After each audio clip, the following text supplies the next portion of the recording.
Hi everyone, this is Nick Pollock here from Roar Lions Roar. While you're here, be sure to like this video, subscribe to the channel, and hit that alert bell so you never miss any of our new content. And if you prefer to listen instead of watch, make sure you check us out on your podcast platform of choice where you can subscribe and download each new episode. Thanks for watching and thanks for listening. Go State! Hi everyone, welcome to this edition of Roar Lions Roar. I'm your host Bill DeFilippo, joined tonight by my co-host Nick Pollock. Nick, what's going on? Nothing much. It's been, you know, it's funny how little I've thought about Penn State this week. Yeah. Can I real quick before we even say any more? If I had posed you the question on, like, whenever we did the game preview for last week, like Wednesday or Thursday, if I had said, Bill, here are your choices. Option 1, Penn State wins, and that's it.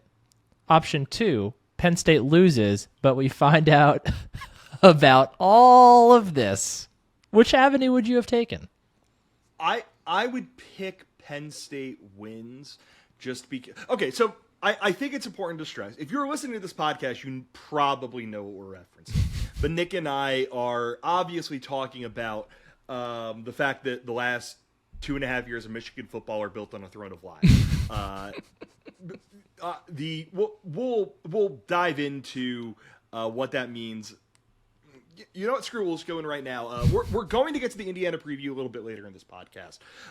But I think that on the heels of there being so many existential questions about Penn State football and James Franklin giving a really interesting and good answer to what we're about to talk about, it's worth bringing this up. And what we are mentioning is the fact that last week allegations started to come out regarding a vast cheating scandal network, you want to say, revolving around Michigan football, where a program volunteer turned low-level recruiting analytics, I believe his job was, staff for Connor Stallions, he is alleged to have purchased tickets for himself and others to go to college football games across the United States, largely involving opposing Big Ten teams. But as more and more evidence has come out, we've learned that teams that Michigan could have ended up playing in playoff games also have been caught up in this. Interestingly enough, of the top 6 teams in the first college football playoff poll last year, 4 of them got visits. 1 of them was Michigan, so it could not get a visit. And the 6th one, ironically enough, was TCU. And all this is coming as Michigan has ascended to be perhaps the best team in all of college football, coming off of back-to-back times winning the Big Ten for the first time in Jim Harbaugh's tenure in Ann Arbor, a 12-2 season in 2021 when this is alleged to have started, a 13-1 season last year, and now they are 5-0 up to this season. And Nick, I want to talk about this through the lens of a collection of comments that James Franklin gave. Well, first we'll do the really funny. We'll laugh about this before we get to the more serious part of this, which is James Franklin and what he said in his press conference on Tuesday. This is all really funny, dude.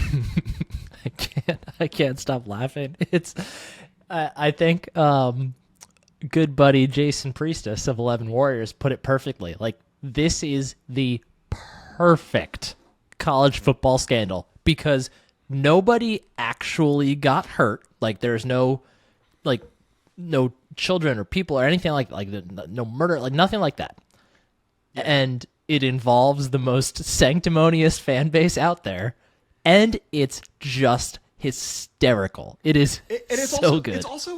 It's actually about football. Yeah, it's not. It's literally just about football. It's not money was given to a 17-year-old to come play at your school. Yeah. It is legitimately, and this is where it starts. It actually is a serious thing. This is about the potential integrity of the game of football and the competition aspect of all this being compromised by, like you said, the fan base that would hate this being alleged about them the most. It's the one fan base that would make the biggest deal out of it if it was anybody else. It's just perfect. This this has been just an incredibly hilarious week. Right. The number of Michigan fans that I have seen, like, look up, they're treating things in the NCAA rule book like they're legal precedents as established by the Supreme Court, and that the NCAA isn't an organization that kind of just does whatever it feels like on a given week. And there's stuff coming out about, like, well, obviously nothing's going to happen. This was an argument that Brian Cook of MGO blog ended up making, which was Brian basically said, and I think that there would normally be a hair of truth to this. Michigan is a huge brand. The television networks actually run everything. We're going to be fine. What I think that and a lot of analysis here has so far ignored, Nick, is that yes, all that could be true. There are, and I'm going to swear for a moment, so if you listen to this around kids and don't want to, put them away. Every other Big Ten school and increasingly other big-time college football programs who are under the purviews of these television networks are shit pissed at Michigan for being Michigan and doing this. And I think this is a good way to lead into what James Franklin said. Nick, which he was asked about this earlier in the week, and he gave kind of the boilerplate answer, which is, everyone does this. You're disguising signals, blah, blah, blah. Like, we made changes, like, all these sorts of things. And then he gave a quote that is actually really interesting to me. What happens is you get to after games, and you feel like you called a very unpredictable call in a certain situation, and they're in the perfect defense for it. You're sitting there saying, well, how is that? What would ever make you play cover 2 on 4th and 1, and we're in the heavy personnel group, but they're in it, and you have a shot called there? Those things kind of make you second guess, and you kind of go back and look at those things and what you need to disguise it. If it happens once, that's one thing, but if it happens over and over, then you're aware of it. And what's so interesting here to me, Nick, is I think you can make the really strong case that no coach has been more impacted by Michigan's resurgence over the last 2 years in a negative way than James Franklin. So for him to, I don't know about you, I read that and it seems very clear to me that he has been thinking about this, not just in the last week, but like this has been a thing that's popped into his head before, it seems to me. Yeah, that's the question of if anybody else has been affected more is interesting. Like, I'm sure Ohio State would try to make an argument, but then again, they also made the playoff last year, so it's a bit different. I hadn't really thought about that before. It's probably accurate. That's interesting. Well, let's just think of the last 2 weeks. What has been the narrative? It has been that James Franklin can't beat Ohio State or Michigan. Yeah. Before 2021, Penn State had won 3 of the last 4 games it had played against Jim Harbaugh and Michigan. Like that 2020 season, it's kind of been lost to time. Michigan was 2-4. They ducked a whooping at the hands of Ohio State by saying they had a COVID outbreak that kept them from playing in that football game. And in the aftermath, Michigan and Jim Harbaugh, quote unquote, agreed to a restructured contract, which made it a lot easier for Michigan to fire Harbaugh after 1 year. And ever since then, they have turned into this juggernaut and passed Penn State in the Big Ten, gotten to the place that Penn State hasn't been able to go and has been wanting to go. And now we're sitting, we've spent the last, 2 weeks having this existential crisis of like, will Penn State ever be able to get to the big boys when we're 1 year on the heels of the Big Ten champion and the team that finished right behind them both made it to the playoff. If Michigan isn't that last year, Penn State is the team that finished right behind them. Penn State would have had or could have had a very reasonable claim to a berth in the college football playoff. And instead we're here, Nick, like talking about all this instead. And unless you have any other Penn State thoughts on this, let's just real quick, we'll do this before we get back into the Penn State portion of the program. You think Michigan is screwed here? I don't know. This is the one thing that I just because like we know nothing's going to come from the NCAA here this year at least. It's just it's not going to move quickly enough. Maybe next year, and by then Harbaugh, if he knows what's good for him, he's gone anyway. Yeah. The only thing, the Big Ten, the only thing that makes me think that the Big Ten could theoretically step in and say, I don't know, keep them out of the Big Ten championship, something like that, would be that, new commissioner that typically kind of puts you in a role where you kind of want to do something, I think. Like, I think if it was somebody who had been here for a while, like if it was still Kevin Warren, I think he'd be less inclined to do something. But then also the fact, like you alluded to, like no one is standing up for Jim Harbaugh or Michigan here. Right. Like everybody is going to, submit whatever evidence they have to work it. Like this is not the hamburger thing. Like this is not the kind of thing where other coaches could be like, oh man, yeah, that's a stupid rule. Like I wouldn't want to get dinged on that either.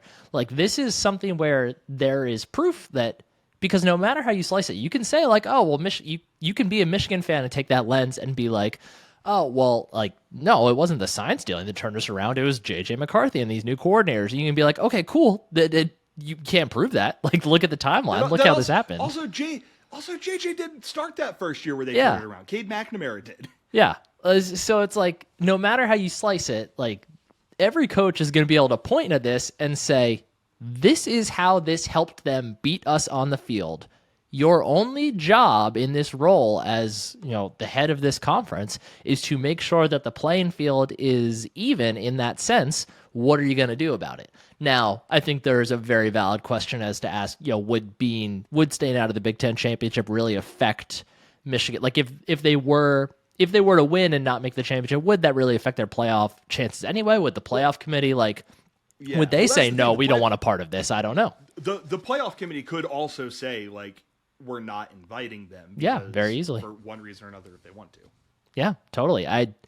I'm less sure how I feel about that. I'm inclined to say that if the Big Ten were to say, no, you're not eligible for the Big Ten championship, I'm inclined to say the playoff committee at that point would also do something similar. But I don't know. I don't know. Yeah. Yeah, I mean, there are basically two forms of cheating in college football. There's the kinds of cheating that literally everyone does. Like, Nick, you would know baseball and hockey here better than I would. But I know in the NBA, the team that spends the most money is not always necessarily the team that that goes on to win the NBA championship. There's some bit of correlation between success and spending money. NFL, the team that spends the most money is not always the one that's successful. I know Major League Baseball, it was the Yankees, Mets, or the Red Sox. They all missed the playoffs this year. The Dodgers, they crapped the bed. They went out in the playoffs. I'm sure, is the NHL generally, are the teams of the NHL that spend the most money usually? I mean, I think whenever you're talking about a salary cap league, argument doesn't hold as much water. There's a small correlation, I'm sure, but it's not a sure thing. Yeah. In college football, recruiting is the best indicator of future success. Usually the best indicator of future success. Why would the blue chip ratio, all that? Recruiting, you get the best players in a lot of situations by being able to incentivize them to come to your program. Even before NIL, when it was just handing bags of money over to kids, there has always been a form of cheating that you could do in college football. And I think it says a lot that this specific form of cheating has resonated as strongly as it has among groups of cheaters, among teams, among programs, etc., that do a form of cheating to one length or another. It was actually brought up, our friend Ryan Donnelly from the podcast High Street Freaks made the point that Ohio State has been in this situation before where when they played Clemson in the college football playoff, Clemson has a reputation for being the sign stealing program. And all they did was went, cool, we're fine with this. We can adjust to this. This one is different in that now all the Big Ten teams are sending information to Indianapolis, to the Big Ten, to say you need to do something about this because it's bad. And when the integrity of the game and competitive aspect of this is compromised because one team has a competitive advantage over everybody else that you just cannot have, that I'm interested in this. I would like to see the screws brought to Michigan for a lot of reasons, namely that it would be funny, but it's interesting. I also think it's worth noting that we probably haven't heard more everything yet, and there's probably still more stuff to come out. And we're having this conversation now and not when that stuff's here. So we'll get to that. I'm sure when it's time for Penn State to play Michigan, this will come up again. But I figured a nice little 15 minutes on that would be fun. In large part because we're going to be talking about Michigan as a football program as we go on in this podcast. And Nick, before we get to the Indiana game, I think it's good that we've had a few days to decompress, to think about Penn State football, to think about where it is after it lost to Ohio State, again, 20-12 in the horseshoe, to move to 6-1 of the season. Only fell to 10th in the polls on the heels of that loss. And, were you surprised by that? A little bit. I was. Yeah. I thought with how emphatic it was, with how embarrassing the manner in which they lost was. I mean, you look at the teams that are directly behind them in the polls. Oregon State has won 3 in a row, 2 ranked wins against Utah and UCLA. Ole Miss has won 3 in a row with wins over LSU, Arkansas, and Auburn. Utah has won 2 in a row, including going into Los Angeles and really embarrassing the guy that for some reason everyone decided was the greatest quarterback prospect of all time. So I was a little bit surprised that none of them were able to make that leap over Penn State. But, as a result, Nick, Penn State's a top 10 team. So just a general vibe check right here is good. Again, after we've had some time to decompress, how are you feeling about things?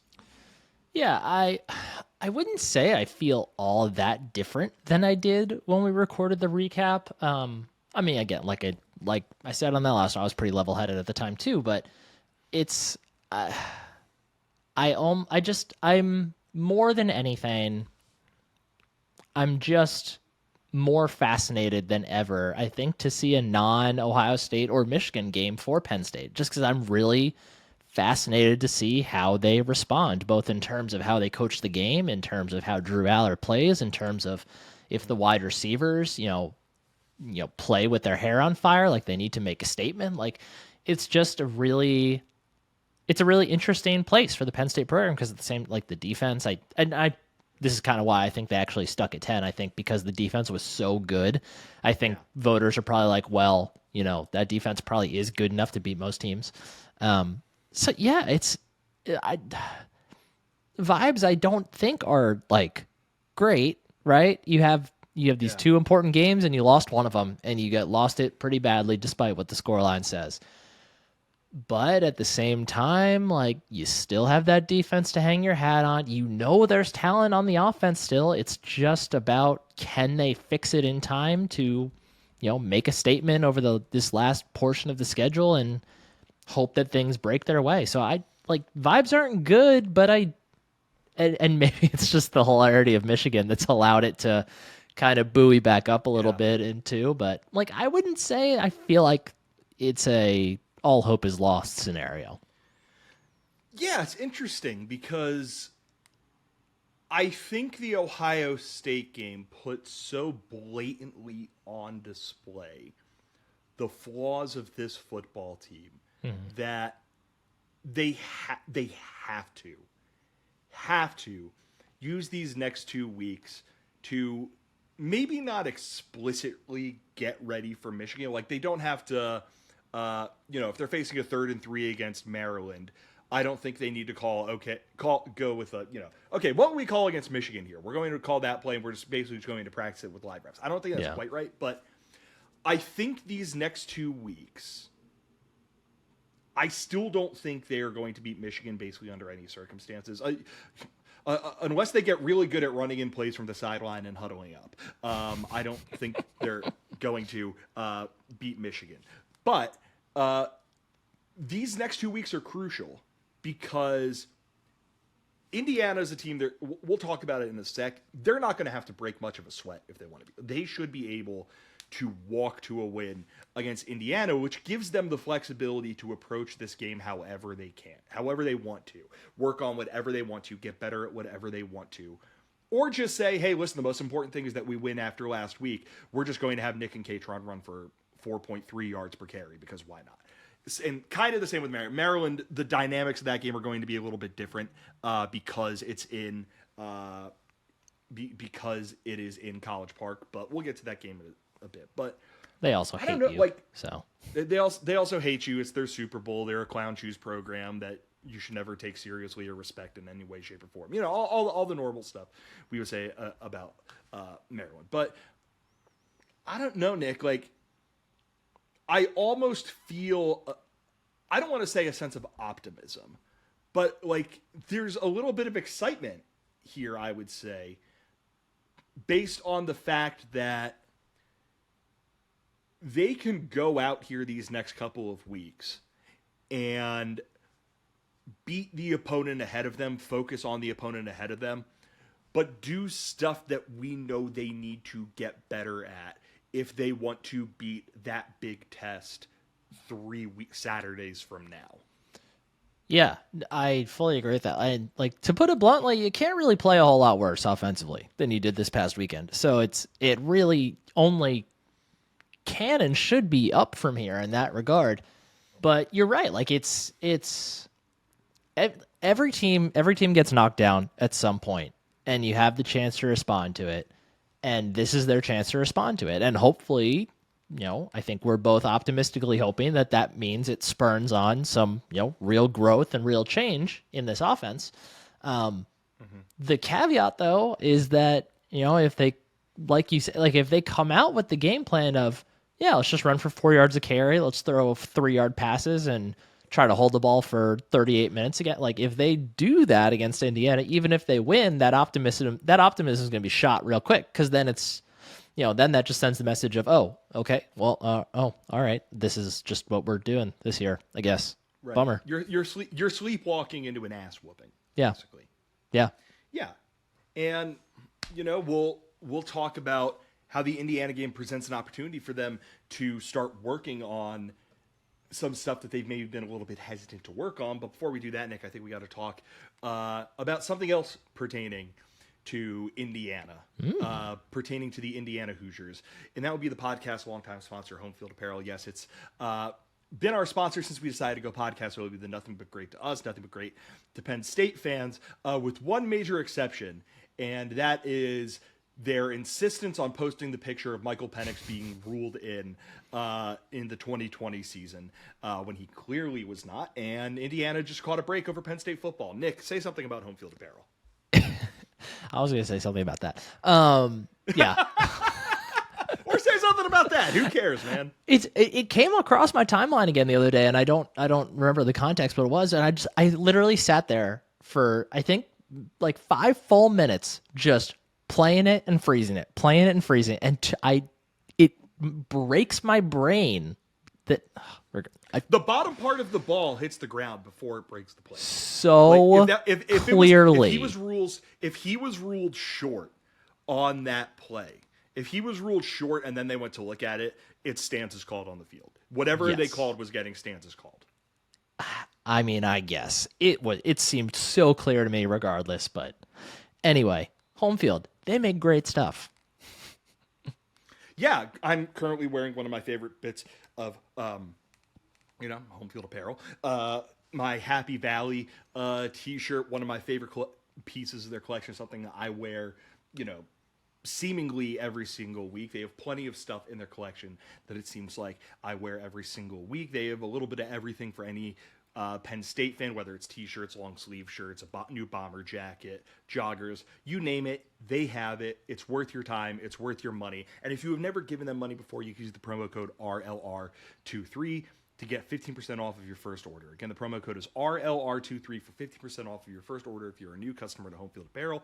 Thank you, as always, to Home Field for sponsoring this podcast. And now let's get to talking about the Indiana Hoosiers. Connor, the founder of Home Field, is an Indiana Hoosier, and that has not been fun this year. Excuse me. The team is 2-5 on the season, 0-4 in conference play.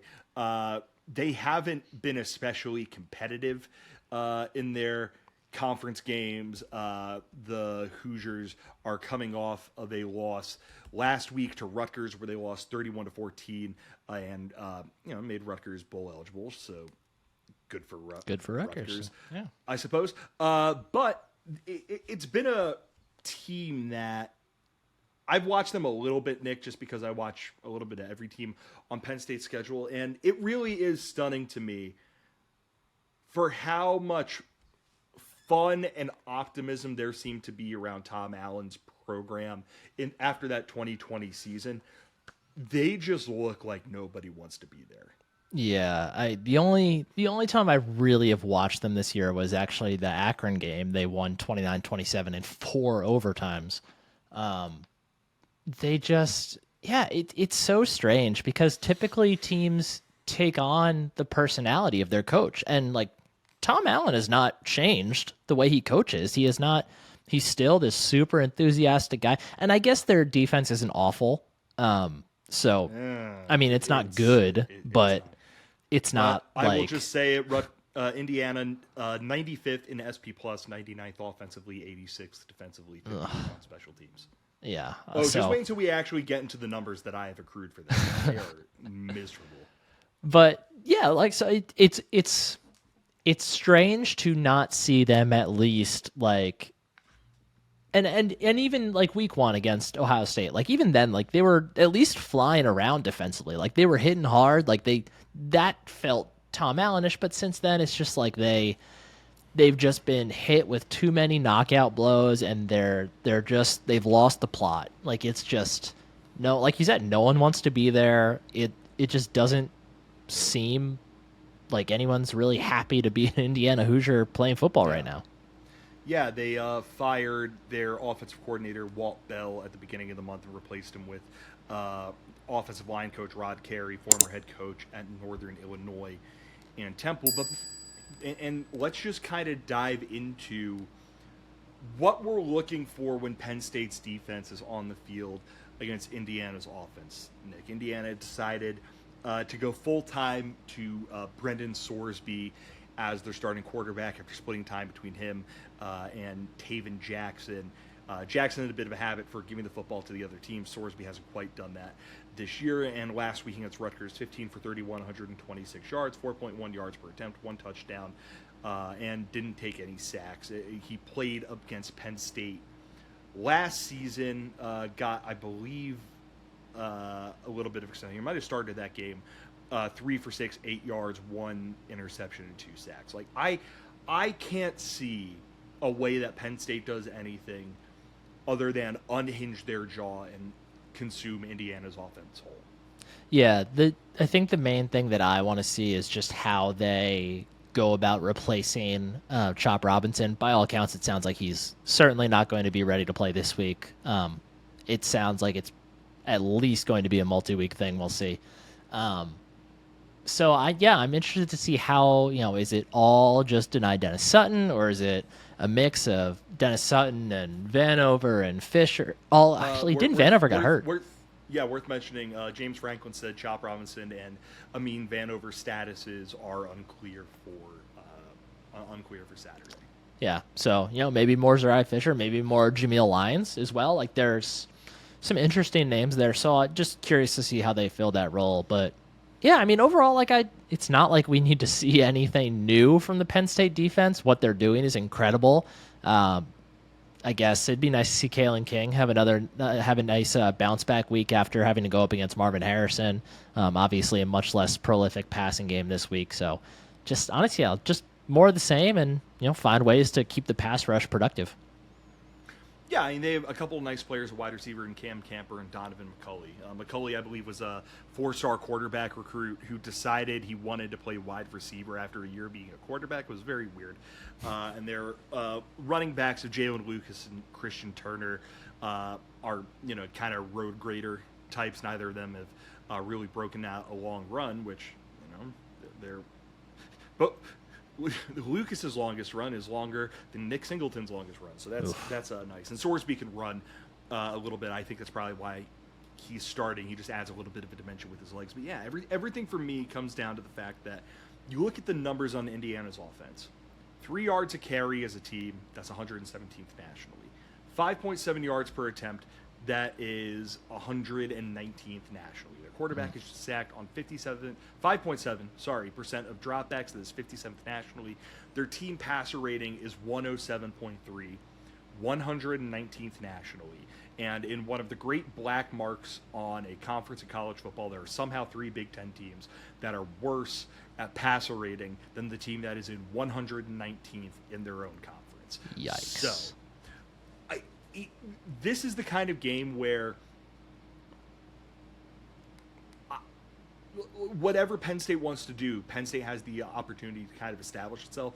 Indiana, it's going to be like, I think very similar, Nick, to the Northwestern game, where Indiana is going to have one drive, maybe 2 drives, where they're just able to move the ball a little bit and annoy Penn State's defense. You play tempo, you get into a rhythm, you do what you have to do, and next thing you know, Indiana has a 1st and goal from Penn State's 9-yard line, and they kind of got to wake up.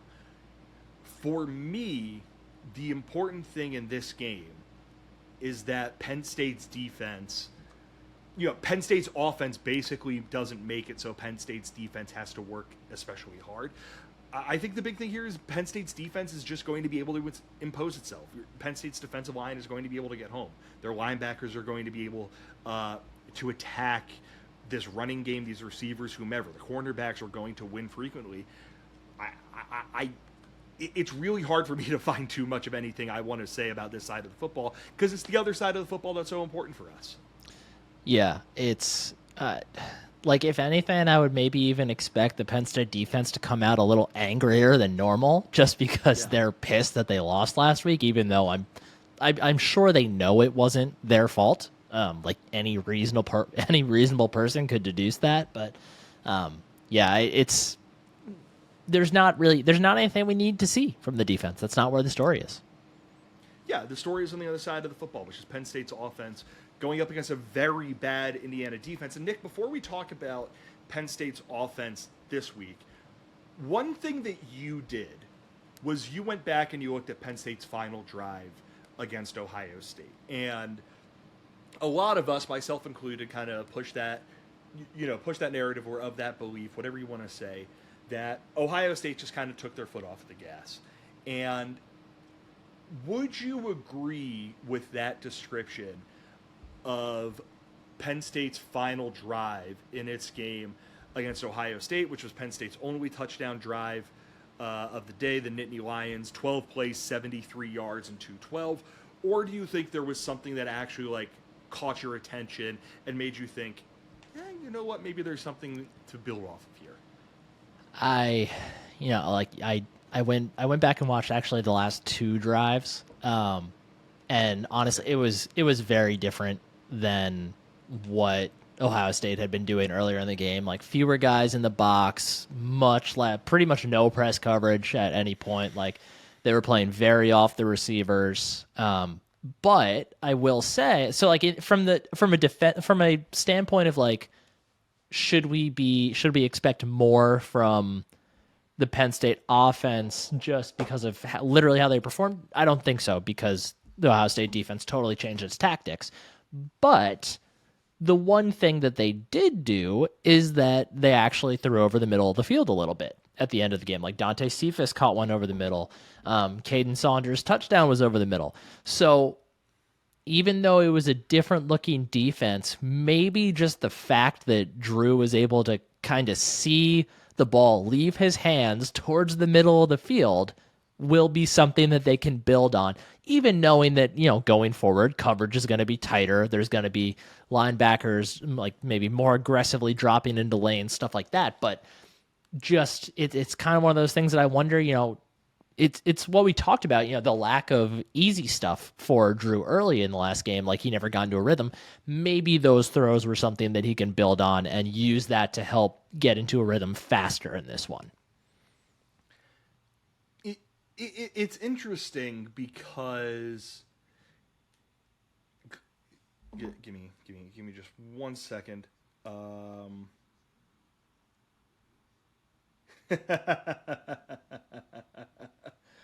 am now being aware that just to go back to further reporting on a previous matter, from Ross Dellinger of Yahoo. Oh, yes. TCU coaches learned from other staffs about Michigan's elaborate sign stealing before the CFP semifinal. TCU changed signs but used quote-unquote dummy, parentheses old, signs to trick the Wolverines, coaches tell Yahoo Sports. TCU players were told to ignore the dummy signs. Michigan's scheme was so widespread among coaches that one told TCU staff before the game, they have the most elaborate sign stealing in the history of the world. One TCU coach, you can see the sheet Stallions is holding with our signs. I'm like, God, that is so good. Okay, but yeah. Sorry, that was. I wanted to make Nick laugh. But to go back to what you were saying, like it's the comparison that I made on our last pod to basketball, where you just try and get your guy to the free throw line so he could see a couple go in, or a guy tries to get to the free throw line so he could see a couple go in, and it's something he's able to build on. And I think that in Drew Aller, the hope is that he saw a couple of passes get completed. He was able to throw in rhythm to a couple of guys in Dante Cephas and Caden Saunders who could end up being, who, if Penn State wants to accomplish something this season, they need one of them to give them some sort of level of consistency at wide receiver. And the good news about Indiana specifically, and kind of going off that game, the book is out on Drew Aller. You now know what you need to do if you want to make his life difficult. And for all you can say about how bad Indiana's defense is, and don't you worry, I'm about to say all the ways that Indiana's defense is really bad, Tom Allen is going to coach them up, have a good game plan to put a ton of pressure on Drew Aller. I want to give a stat that comes from our pals over at the Hardcore Penn State Football podcast, but Indiana is allowing 4.66 yards per carry, according to Corey and Sean. They're going to be stacking the box. They're going to be trying to throw a lot at Drew Aller, and they are going to say, Drew, you got to win this game with your arm. And to me, Nick, that is the ideal scenario for Penn State, is Drew Aller has to win this football game. Well, not even has to win this football game. Drew Aller has to use his arm and beat Indiana for 3.5, 4 quarters, whatever he is in this football game. Yeah, absolutely. Because, normally this would be a time in the season, and considering the opponent, where you would typically expect Penn State or whoever is playing this game to take it easy. But that's not what they need right now. Like, they need the offense to find a rhythm, and they need to find a rhythm as if they are playing against a team that is not Indiana. So I totally agree. Like, it is, yes, like in many ways, Indiana is the perfect team to be here, right? Because they're gonna do some stuff that is, going to try to confuse Drew, and they're going to try to throw everything they can at him, but they're not good enough to, in all likelihood, they're not good enough to do anything to majorly threaten Penn State, if for no other reason than their offense is not going to be able to do anything against the Penn State defense. So yeah, it's honestly in many ways it's perfect, because you can tell Drew, like, hey, we need you to go make some plays to set us up for the rest of the year. And Tom Allen, even though this team is not, it's probably going to be his last as a head coach for a while now, but he knows how to coach guys up, and he's going to have them ready to at least make Drew's life slightly more difficult. Yeah, and they have they have a good defensive back in Philip Dunham, who I think is going to be trailing Keandre Lambert-Smith quite a bit, and it is going to be, in a way, having Drew test him is going to be a good thing. But some stats on Indiana's defense that I think kind of highlight what this game is going to be. They allow 7.7 yards per attempt through the air, which is 82nd nationally. Opposing quarterbacks have a passer rating of 141.5 against them, which is 92nd nationally. They get about 1.5 sacks per game, which is 103rd nationally.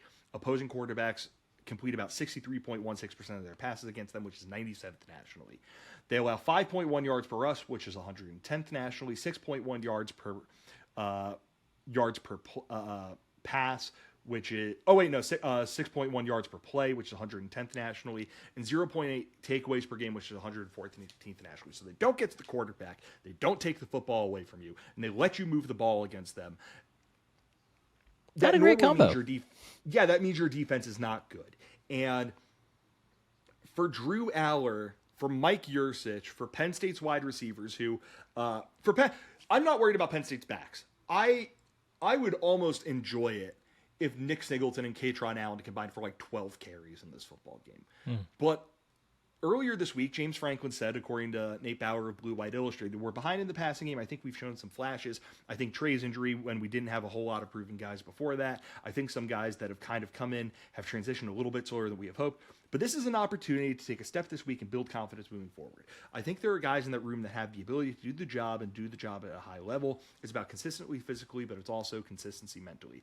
And Nick, if they can't this week even kind of show a bit of a step forward, with Drew Aller being able to simultaneously take a bit of a step forward, get into a rhythm, start completing passes, start throwing into some tighter windows, start taking throws that are a little bit riskier than he has been willing to throw. Start using the middle of the field, particularly down the seams a bit more than he has been willing to with guys like Theo Johnson and Tyler Warren.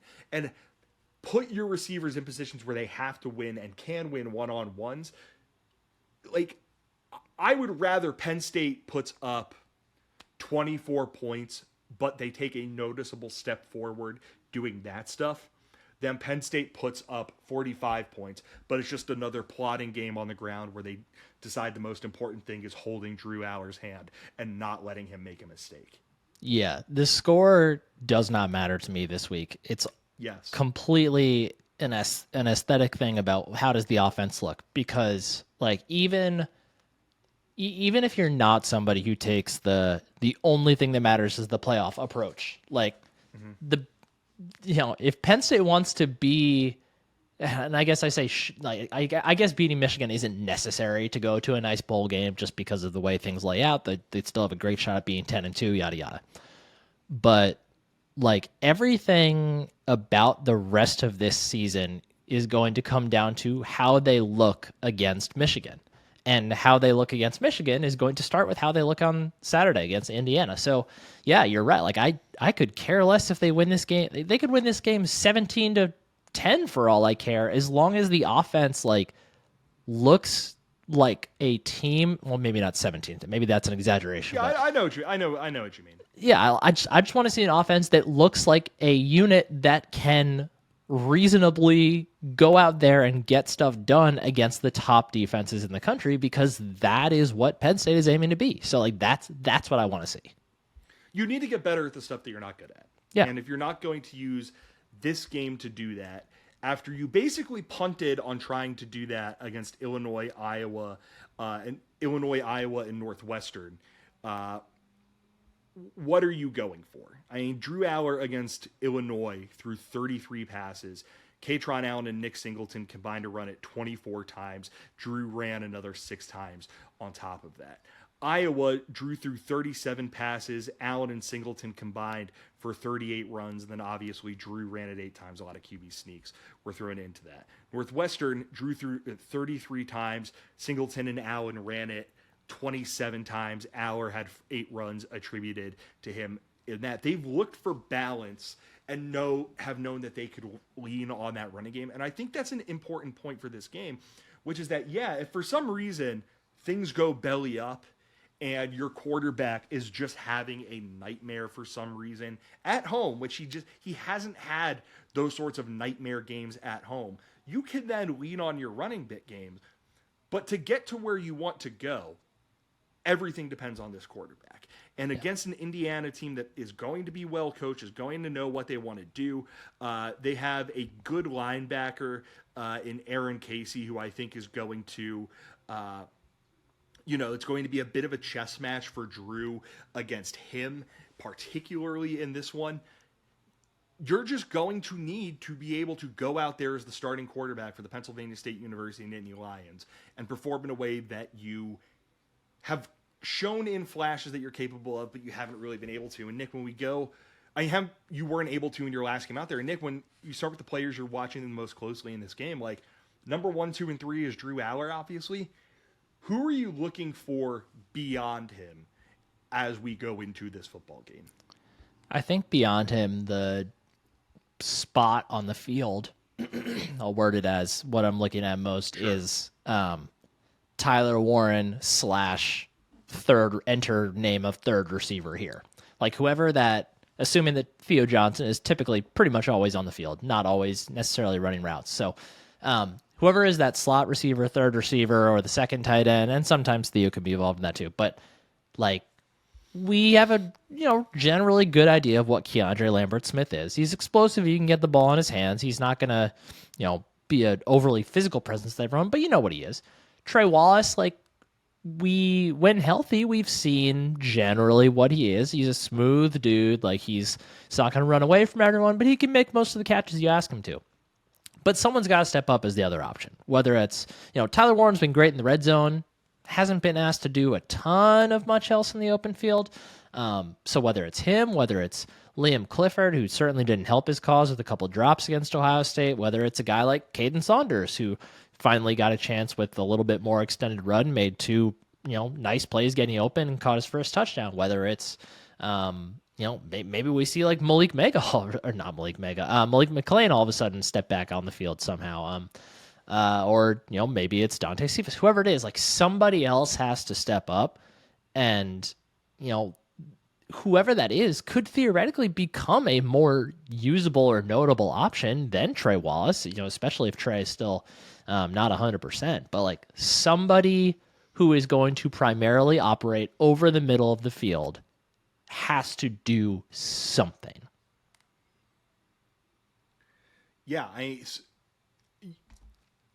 literally anyone who catches passes. I don't care who it is. I don't care who can start to use this game as a way to build momentum going forward. It could even be, literally, Nick, if it is just we are finding creative ways to get the ball into the hands of Nick Singleton and Kaytron Allen in the passing game, I will take that at this point. Like, I just need to see a Penn State offense that has an element of explosiveness, that has guys who are able to be consistent options for Aller. And I need to see them put themselves in positions where, or run into positions where, run routes into positions where, make plays in positions where Aller just hasn't been comfortable looking. Like when you're not throwing the ball in the middle of the field, you are basically making the life a million times easier for the defense, because they can then just filter everything out to the sidelines where they have that extra defender in the sideline. Mm-hmm. That has been like I can't even think of how many times, I didn't track it or anything like that, but it seemed like he was almost exclusively trying to throw to guys outside the hashes, outside the numbers against Ohio State, and it just did not work. It also takes away the best advantage that his arm offers him. Like his arm offers him the ability to throw those 15, 20-yard out routes to the sideline that normal quarterbacks can't throw. But when you know that's all you got to defend, you can defend it easily. Exactly. And adding that little element of not being so predictable in your passing game, adding that little element of being able to do more stuff in the passing game than the opposing team wants you to do, that would be gigantic. We want to talk about why Nick Singleton's long run on the year is 20 yards. Kaytron Allen's 18. Nick Singleton is averaging 4.2 yards per carry. Kaytron Allen's at 4.6. And these two blue chip running backs are basically out here looking like, the 2021 season where it was Kayvon Lee and John Lovett plodding forward. That's a big reason why. Nick, Penn State has had one guy run for 100 yards in a game this year. It was Kaytron Allen running for 103 against Delaware. Yep. And it is almost all because they have teams aren't taking seriously their threat of throwing the football. For this Penn State offense to be what it wants to be, it has to be able to do that more effectively. It has to get away from, we're just trying for 4 yards in a cloud of dust. It has to be an offense that has that element to it, and it just hasn't so far this year. It has to figure that in these next couple of weeks, or else they're losing to Michigan. They're going to be in dog fights against Maryland and Rutgers, and they'll beat Indiana and Michigan State, so those teams are bad. But with Indiana, noon kick, on CBS in Happy Valley. Looks like it might be a little bit of a rainy day. Line is Penn State by 32-point favorites, over under a 46. What are you thinking in this one, Nick? What do you think happens? Do you think Penn State covers that spread? And do you think the backups get in the third quarter? I don't know about third quarter. I'd say the backups probably play most of the fourth quarter. I think Penn State ends up winning something like 48-10, maybe something like that. I do think they'll put up plenty of points just because we know that they can put up plenty of points even if they do none of the things that we've talked about wanting them to do offensively. I think the more interesting question for the prediction is terms of like how will we feel afterwards, and I'm gonna go with we're like 70% of the way satisfied with what we see from the offense. Like I think we'll see some flashes. I don't know that we're going to see as much as we want to, but I think, James Franklin and Mike Yurcich aren't stupid. They know what they need to do in order to have a hope at beating Michigan. So I do think we see some changes just in overall how the offense operates in this one. Yeah, I'm going to go something like Penn State 45, Indiana 3. I do not think Indiana is any good. I think the Penn State's going to be able to get, whether it's a direct defensive touchdown or a touchdown that is ginned up by the defense, making a big play, setting them up in good field position, that sort of thing. But I almost don't want them to one drive into the third quarter. They just put all the backups in. I want the ones to get as much reps trying to figure things out as they possibly can. Mm-hmm. And so I'll say that, but in the fourth quarter, yes, they make the move to Bo Pribula and the twos to the backup. Maybe on the defensive line, it's a little bit different just because of Chop Robinson and Amin Vanover being hurt. But for the most part, I think they need to take this game seriously and as close to 60 minutes of an opportunity to get better as possible. I will say this, if we're hopping on here on Sunday and they won, 56-3, and Drew Aller has 165 yards, completed 71% of his passes, 5.9 yards per attempt and one touchdown, I'm going to be furious. I am going to be furious. Yeah. This game has to be an opportunity for him to see that he can bounce back from adversity and be a great quarterback at the absolute bare minimum, and anything beyond that is just like it's useless at that point. Useless.